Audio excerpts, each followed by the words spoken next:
السلام علیکم۔ دنیا کے top footballer Cristiano Ronaldo سے کسی نے سوال کیا کہ تمہاری ماں ابھی تک تمہارے ساتھ کیوں رہتی ہے؟ تم اس کو ایک الگ گھر کیوں نہیں بنوا دیتی؟ اس نے جواب دیا، میری ماں نے میری اچھی زندگی کے لیے اپنی زندگی کی خواہشوں کو قربان کر دیا۔ وہ خود بھوکی سو جاتی تھی تاکہ میں رات کو پیٹ بھر کر کھا سکوں۔ ہمارے پاس کوئی پیسہ نہیں تھا۔ وہ ہفتے میں 7 دن نوکری کرتی تھی اور شام کو نوکری کے بعد سیکنڈ شفٹ میں صفائی کا کام کرتی تھی تاکہ مجھے فٹ بال اور دیگر سامان خرید کر دے سکے تاکہ میں پروفیشنل کھلاڑی بن سکوں۔ میری ہر کامیابی اس کی مرہون محنت ہے۔ میں جب تک زندہ ہوں وہ میرے ساتھ رہ گئی اور میں جو کچھ بھی اس کو دے سکا دوں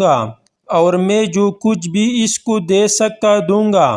میری ماں میری پناہ گاہ ہے اور قدرت کا بہترین تحفہ۔